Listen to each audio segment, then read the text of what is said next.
Saya sebagai orang film nih, artis panas zaman dulu, konon begitu katanya. Itu konon, padahal enggak sih, saya selalu dingin. LSF itu menurut saya ya, sebenarnya itu pertanyaannya masih berguna apa enggak sih? Di tengah gempuran teknologi dengan platform tontonan OTT, tontonan apalagi yang TikTok-nya, yang nggak usah disensor, orang juga bebas nonton.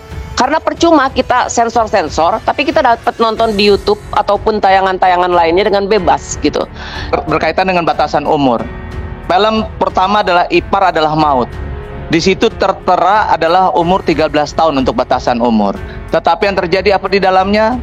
Ada yang namanya desahan-desahan, yaitu berkaitan dengan masalah di adegan film tersebut. 13 tahun dari mana kalau udah ada desahan? Lalu kaitan dengan film Dilan, yang film Dilan anak-anak. Di situ ditulis adalah semua umur, tapi isinya tentang pacaran dan pacaran. Ya, jangan sampai LSF hanya menjadi alat potong film saja gitu ya. Ada tuh film Pak Garin yang sangat banyak mendapat penghargaan di luar negeri, tapi di sini tidak lolos karena dianggap mengandung unsur-unsur LGBT, padahal itu adalah unsur tradisi budaya Indonesia yang memang kebetulan tidak terlepas dari nilai-nilai yang sama sekarang itu dinilai jadi miring ya, sehingga film Kucumbu Dirimu apa saya lupa judulnya itu dibatalkan. Untuk para peserta begitu ya, yang sudah memaparkan visi misinya, saya kira semuanya dari ke-6 orang ini mempunyai satu inline begitu, tentang sekarang ini dihadapkan pada platform digital yang sulit sekali untuk dikenakan sensor. Jadi pertanyaan saya global saja untuk 6 orang ini, apa yang akan dilakukan? Karena tadi kan ada yang bicara juga, kalau nggak salah Pak Erlan, harus ada, ataupun Mbak Tri ya, Mbak Dewi tadi mengatakan untuk sensor itu harus menggunakan teknologi yang bisa inline dengan, mungkin sensor tidak secara manual lagi lihat film satu-satu, tapi mungkin sudah membacanya dengan digital, mungkin seperti itu. Jadi adegan kayak begini langsung coret dan sebagainya. Tapi saya harap, saya sebagai orang film nih, artis panas zaman dulu, konon begitu katanya. Itu konon, padahal enggak sih, saya selalu dingin. Jadi LSF itu menurut saya ya, sebenarnya itu pertanyaannya masih berguna apa enggak sih? Di tengah gempuran teknologi dengan platform tontonan OTT, tontonan apalagi yang TikTok dan apalagi sekarang dan lain sebagainya yang menawarkan kekerasan, pornografi, porno aksi dan sebagainya yang nggak usah disensor, orang juga bebas nonton begitu. Nah itu gimana tuh cara masuknya? Supaya lembaga sensor film itu mencakup bukan cuma tontonan di bioskop atau di TV saja, tapi maunya sih semuanya. Karena percuma kita sensor-sensor, tapi kita dapat nonton di YouTube ataupun tayangan-tayangan lainnya dengan bebas gitu. Nah harusnya lembaga sensor film ini punya satu terobosan ataupun dignity. Lembaga sensor film tetap diperlukan oleh Indonesia karena ini begitu. Nah saya ingin yang jelas-jelas saja, karena pernah juga ada disebutkan bisa dilakukan sensor dengan menggunakan teknologi, tapi teknologinya mahal. Mahal nggak apa-apa sih, tapi negara kita selamat gitu ya, anak-anak kita selamat, nggak kehilangan budi pekerti, nggak terus melakukan kekerasan seksual dan sebagainya. Jadi saya pengen sesuatu yang lebih implementatif, kemudian juga terobosan yang bisa menjawab tantangan-tantangan di dunia teknologi saat ini. Makasih.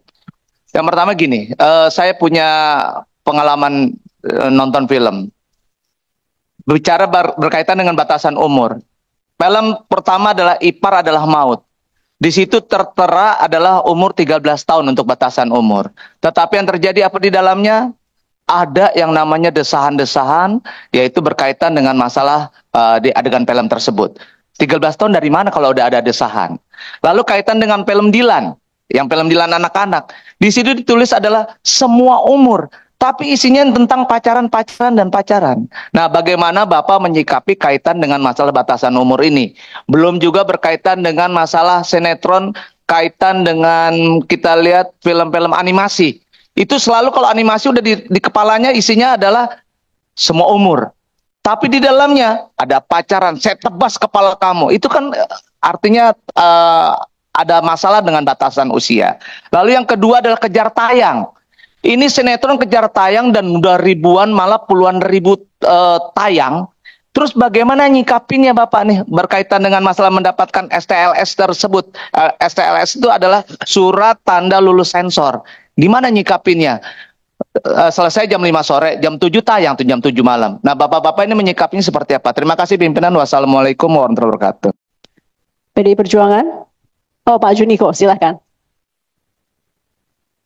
Baik, terima kasih Ibu Ketua, kawan-kawan Komisi 1 yang saya hormati, dan juga semua calon anggota LSF yang sudah menyampaikan. Terima kasih, waktunya tadi dirasa sangat singkat ya, 5 menit nggak terasa, nggak semua bisa disampaikan ya, nanti waktu punya 10 menit nih.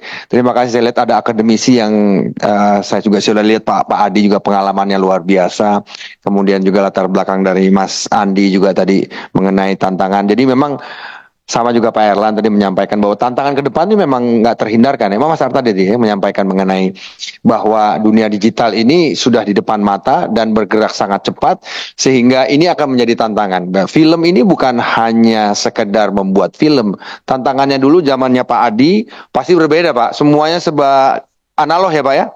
Kalau sekarang bukan permasalahan, bukan di pitanya lagi, tapi bagaimana cara membuat konten yang baik, yang bermutu, karena persaingannya sangat ketat, karena semua orang bisa membuat film, bisa membuat konten, bahkan film-film pendek sekarang sudah banyak sekali dibuat. Jadi beda tantangan pada zamannya, seperti yang disampaikan juga oleh Pak Erlan, juga disampaikan oleh Pak Ar tadi mengenai post-truth tadi, bahwa ini bukan sekedar sensor, bukan sekedar motong, tapi juga bagaimana menjadi alat untuk bisa memajukan bangsa ini, membangun karakter kan gitu kan. Jadi ini bagaimana membangun institusinya, jangan sampai LSF hanya menjadi alat potong film saja gitu ya.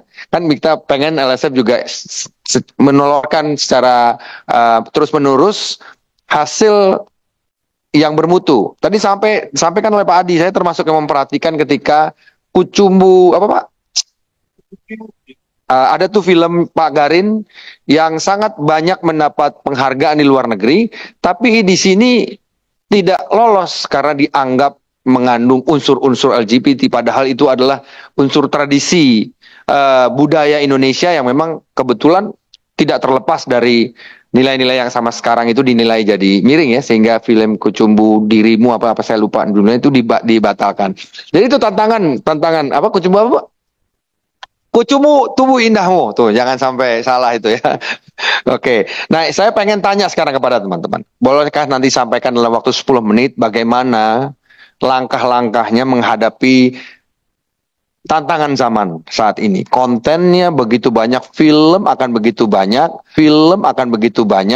ya. Bagaimana ini LSF bisa berfungsi, bermanfaat untuk menjadi salah satu tonggak menjaga pembangunan karakter generasi muda ke depan, ya. Tadi juga disampaikan juga, tapi ngebut tadi Mas Erlan menyampaikan ngebut ke kolaborasi dan segala macam. Tolong nanti di-elaborate lebih konkret lagi, ya. Tadi waktu terlalu singkat, di-elaborate lebih lengkap lagi bagaimana gitu, supaya nanti kasus-kasus seperti yang menurut saya ya, yang seperti disampaikan oleh, udah habis ya, mohon maaf. Kira-kira itu. Terima kasih kawan-kawan. Saya juga ada batasnya kok. Terima kasih, mohon maaf. Mohon maaf Bang Surul, habis waktunya.